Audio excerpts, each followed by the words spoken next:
T. Miss T. Miss T. Miss T. Miss T. Miss T. Miss T. Miss T. Miss T. Miss T. Can't wait for you to meet Miss T. She is the T in T. Welcome back. Welcome back. Okay, so I just got back from an amazing vacation in France, one of my favorite places to visit. I get the great gift and ability to be able to go there, several times, sometimes every year, and I really, really enjoy it. But whenever I get the chance to get away, and see things that are magnificent in structure, things that have survived the test of time, things that are just beautiful in their makeup. It always fascinates me, one, what humans have the capacity to do. Like a lot of the things that are in this old country were built long before we had the technology or the tools to build them. So it's fascinating to me.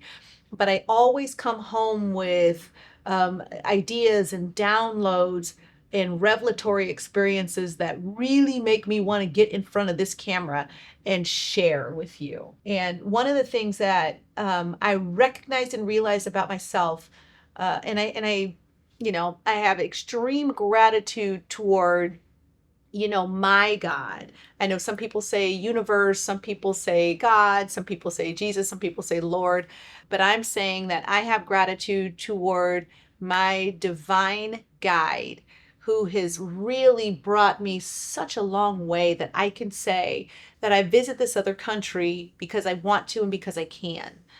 Because I have these experiences because I want to and because I can. And, when I look at the price that was paid and the disciplines that were built and the multitude of ability that I had to develop just to be able to have the lifestyle that I have. I'm reminded of one thing that I put in place long before I became the T that you're seeing today.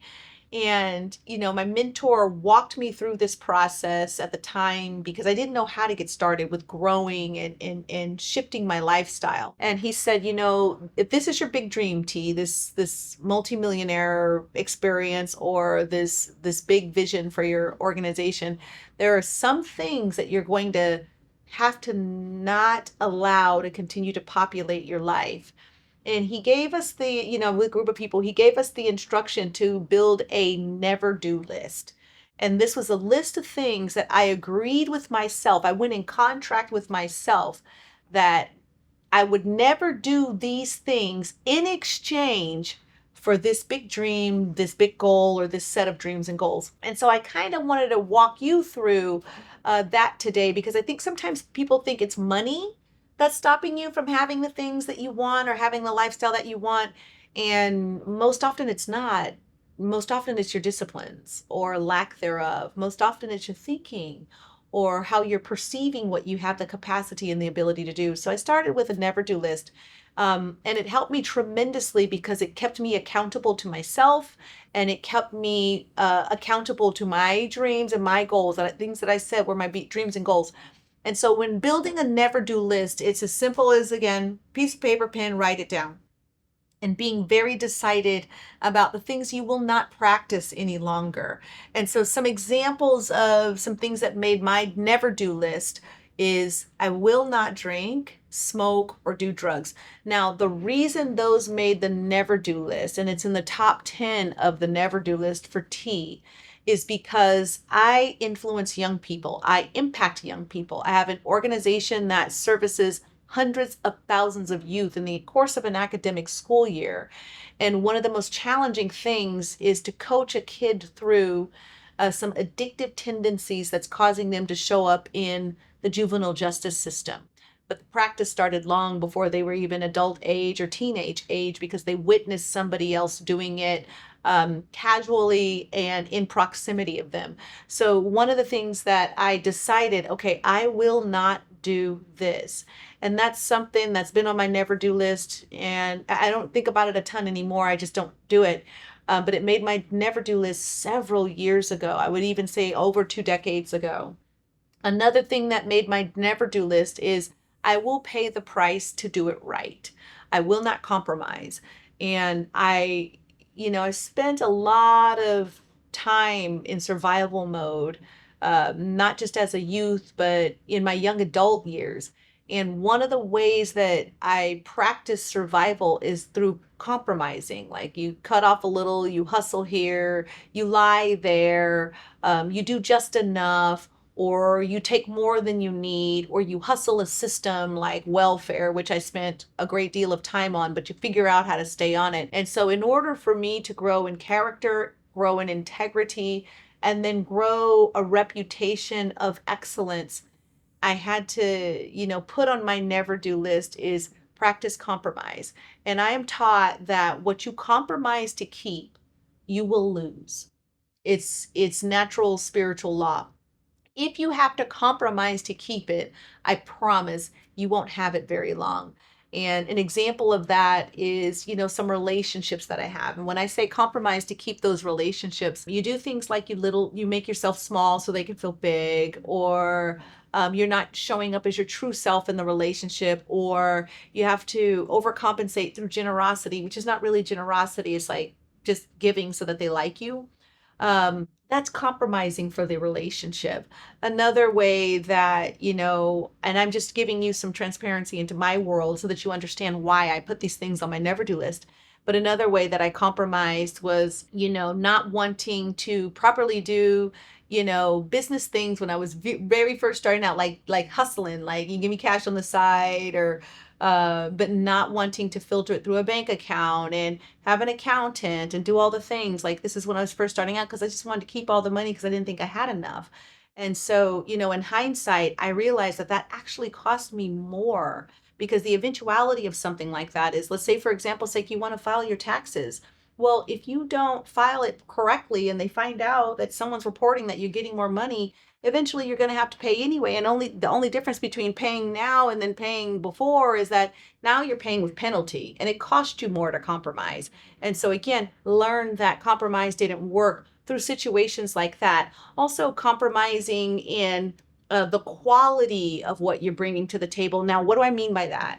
You can overextend yourself in a way that it causes you to compromise on the quality that you're bringing in your workplace, in home, in friendships and relationships, in your marriage relationships, or your parenting, because you're so spread so thin. It causes you to compromise in how you're showing up in these very critical areas of your life. So really the compromise is you compromising and not knowing the value of you, and so it's costing you in these very important areas. And I had to learn, which is why I go away on vacation to someplace like France, is so that I can take the time that I need to really make sure that I am well, so that when I show up for this designated period of time in my career, I'm bringing 100% tea. When I show up in this designated period of time in my parenting relationships, I'm bringing all of tea to that relationship in that designated window of time. Another area where I never practice something like compromise is with my time. I am a huge proponent of and budgeter of time. I know most people don't feel like they're wealthy because they don't have money. That's not it. You're not wealthy because you don't budget your time well sometimes. Time is money, and it's the one currency that you can never get back. And I remember wasting a lot of time where I could be building new dreams, time where I could be contributing to the growth of ideas, growth of goals. I remember there were weekends where I would watch movies like literally all day and eat ice cream and Pop-Tarts. Not kidding. And Diet Coke. Not kidding. None of those things were good for me. I compromised my health, but I also compromised all the things that I could have been doing to advance me and my family because I wasn't budgeting my time well. And so time management or wasting time is something that's on my never do list. Now, I'm not saying don't do things that entertain you or things that soothe you or things that are just fun to you. I still watch television. I didn't cut it off, but I do manage my time with it. Social media is another area where, okay, so this is just something I practice. I'm not suggesting you do the same, but if since we're talking about, how we're, measuring time and making it work for us, one of the ways where I was losing in that battle is I would spend an absurd amount of time on social media watching what people were doing, commenting on people were doing instead of spending time with those people.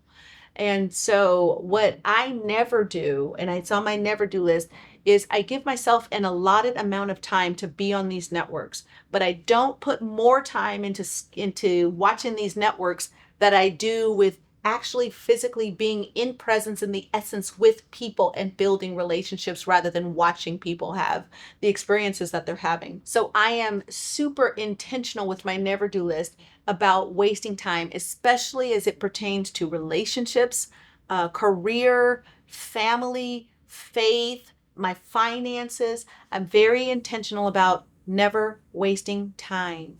So those are just a few of the things on my list. I guess I could give you a fun thing that I've added on my never do list. And I know, you know what, I say never do, and every time I say it, it sounds so harsh and so definite. But that's how serious you have to be about building disciplines, building an understanding with yourself about the practices that will not serve you well. And so I say never do because don't do it if you know it's not going to work for you. Okay, so a fun thing that's, on my list, I guess a fun thing is I will never close the door to a new opportunity. I will always seek to allow something new, even when it scares me, even when it intimidates me, even when I know I won't like it, but I try it anyway, just for the sake of trying. So I'm always in the practice and the habit of trying. So I don't prefer, certain foods, but when I am out and about, especially when I'm traveling, I always try something new. And okay, so just so you know, I think mayonnaise is disgusting. I know people like it. I know it's a whole global favorite, but just so you know, I don't like it. Here's the other thing. I think ranch dressing is really, really horrible. Don't send me no emails. Don't send me no comments about this. Just know I think it's gross, okay? Don't know what it is about it. I just don't like it. However, when I'm out and about traveling and seeing the world, I will try something new, even though I know I don't like those things. And the reason I do that is so that I never practice a closed door, a hand up to say stop, or the ability to say no to trying something different. And the reason that's important is because I've tried something different. It's because I've done something new. It's kept me out of stagnant career development.